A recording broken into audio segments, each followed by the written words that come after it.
Welcome back to our channel, ladies and gentlemen. Kindly subscribe to our channel. Now, in December last year, the faces that you see on the screen are a group of Kikuyu elders who went to a place called Mukurwe Wanyadaranga Shrine, apparently to perform certain Kikuyu cultural practices. And the Kenya police pounced on them, and all of them were arrested, and they were accused of performing practices that belong to the Mungiki, the outlawed Mungiki sect. You all understand that Rigathi Gachagua has made it very clear that he has seen certain tendencies in Mount Kenya indicating that Mungiki is regrouping, and he has made it very clear that he's not going to allow, especially the youths, to join the Mungiki sect, and he promised to deal with them. I don't really understand so much about the Kikuyu culture, but based on what Rigathi Gachagua has always said is that youths are being recruited. I've never heard him talk so much about the elderly, and I'm not sure whether if Mungiki maybe were to exist as it is said, it would include this elderly. And ever since this happened, I've never seen any serious leader, any Mount Kenya leader, come out to condemn or ask why they were, arrested in opaque manner. And as we speak, after a lot of pressure, there seems to be an attempt to withdraw the case, something that their lawyers have refused. Now today, a group of Mount Kenya leaders, especially from the opposition, Martha Karua, former MP Jeremiah Kioni, and some lawyers, went and they are seeking for unconditional release of these elderly Kikuyu leaders, and they are accusing the government of targeting the Kikuyu community, and they say that this is not just an injustice to these elderly people, but an injustice to the whole of the Kikuyu community. I want you to listen to what Martha Karua is saying together with the other leaders. This case is a test for the mountain, because if our culture, our religion is going to be criminalized, as a people, we are being denied rights that are in the Constitution. No community in Kenya, not the Kikuyu, not any other community, should be stopped from enjoying their cultural rights. We are going to resist with all our might and with the legal instruments available. Last time we had this kind of harassment and intimidation as a community was at the KANU regime. And we can actually see this being replayed. The intention of these charges that have been referred to as being members of Mungiki have nothing else other than to intimidate and to harass Kikuyus. Will not exist by virtue of the whims and wishes of individuals. We are here as a matter of right, and we shall demonstrate this to the highest level that we can. And that is why today we have objected to the withdrawal of that case, because this case is not a trial of the 22. It's a trial of the entire Kikuyu and Mount Kenya nation. Now, make to understand that in the absence of all these leaders, they are all silent except the ones from the opposition. Uhuru Kenyatta is not very happy in the manner in which their people are being treated, and the one who calls himself number two, the one who says is the leader of the shareholders in Central, is quiet, and in fact, it is said is the one who is perpetuating all this arrest. And under his instruction, he's giving support, and that is why Jeremiah Kioni was there.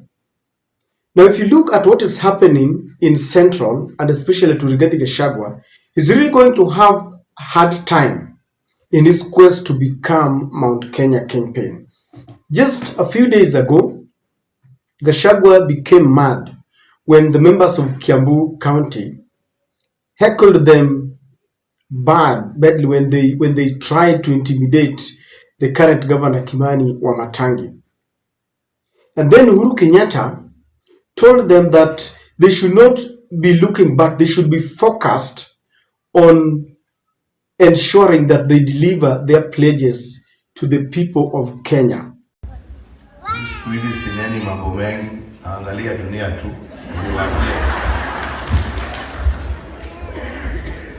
Wengine unaangalia, unashika kichwa, unasema gaiwi ito Jehova. Wengine unajiuliza ni kulia, wengine unacheka. Lakini Kenya ni nyumbani tu. Tunaendelea, tunatakia wale wako mema. Lakini wakati nilikuwa kwa uongozi nilikuwa naambia watu kitu kimoja. Kama wewe ni kiongozi, kama wewe ndio umepatiwa steering wheel ya kuendesha, kama ni county ya Nyandarua, kama ni constituency hii, kama ni nchi ya Kenya, pale popote, kama wewe ni kiongozi wa maana, kiongozi wa maana anashika steering wheel, anaangalia mbele. Sio kila saa kuangalia rear view ati ametoka wapi. Unaangalia mbele. Ukiwa mtu wa kuendesha ukiangalia rear view mirror, wewe ni mtu wa kupeleka gari katika wewe ni hapo kuingia mtaro. Kuna pahali mnaenda. Hakuna pahali mnapeleka nchi. Nchi inataka viongozi ambao wako na maono ya mbele. Kwa sababu hiyo ndio itakuwa ya manufaa kutatua shida zile wa Kenya wako nazo. What exactly is in Gachagua's mind when he wants to become a kingpin and at the same time he's intimidating the other Kikuyu community, the other members? And what is in between Uhuru Kenyatta and Rigathi Gachagua? Because it seems Uhuru Kenyatta has refused to be intimidated. Just the other day, Gachagua indicated that he wanted to meet Uhuru so that they have peace. I was looking forward to meet my friend, my former boss, and my older brother, President Uhuru Kenyatta. In fact, when I was told he was here, I was very excited, but the funeral took a bit longer, but I'm told he had to leave for some other function. I wanted to come and greet him because I've not seen him for a while, and tell him it is well. He is our son. He's our brother. We had some little disagreement. It is over. Elections are over. There's a new government. And he's our leader. Something that Uhuru Kenyatta has refused. Now, Uhuru Kenyatta is one person who still remembers how this government came to power and immediately started intimidating him and his family, burning his Northland farm. And this is something that Uhuru Kenyatta is not going to forget. And I know he might forgive, but he will never forget what happened. And I think this is the reason why it is so difficult even for Uhuru Kenyatta to come and have this handshake that the government is yearning for, and to give them the legitimacy that they're really looking for. Because if there is one thing they also want, is the day Uhuru will accept and tell them, I think there is a kind of, they're waiting for Uhuru to congratulate them. There is this story that Uhuru has never congratulated any of them. But Uhuru says that he handed over power peacefully according to the constitution. So he says with him, that is enough. Rigathi Gachagua and William Ruto really want Uhuru Kenyatta to join them and to stop associating with the Azimio. Something that Uhuru has said he will never, because these are his friends, and he's saying that even though the law, demands that he shuns from active politics, but he says he cannot be blocked from meeting his friends. Now, they've also tried to wrestle his party. And that's why I'm telling you that whoever is coming for justice must come with clean hands. When they want Uhuru Kenyatta to have this handshake, up to date, they still refer to Sabina Chege as the party leader. Sabina Chege and Kanini Kega are being referred by the government side as the real owners of the Jubilee Party, something that Uhuru Kenyatta really fought for, and Uhuru invented his efforts and his resources in it.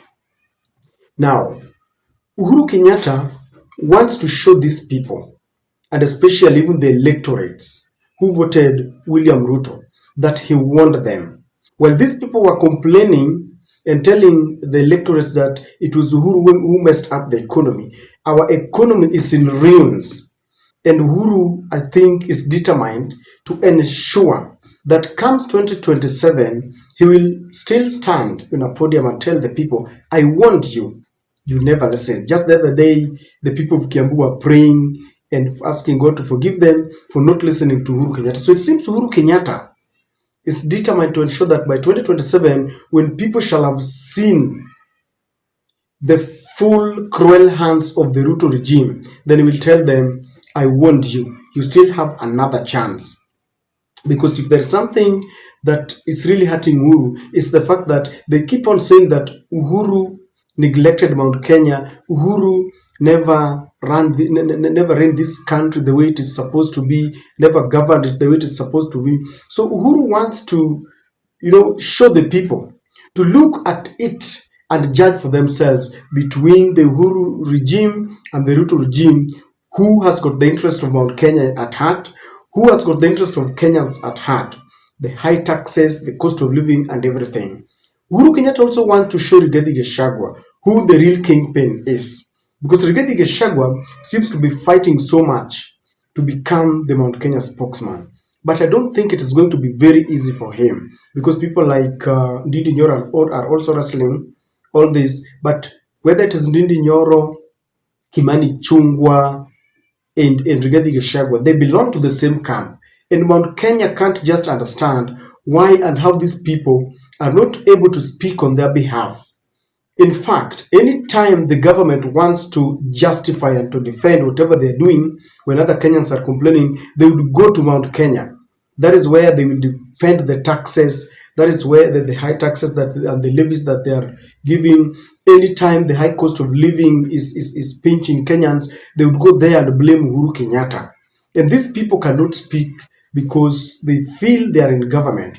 Yet, yesterday when they were in Naivasha, there are a group of leaders who questioned Ruto's legitimacy, who questioned Ruto's honesty and his legitimacy in his speeches and promises when he wanted them to give 2,500 nurses to go and work in Saudi Arabia. But the leaders from Mount Kenya are quiet.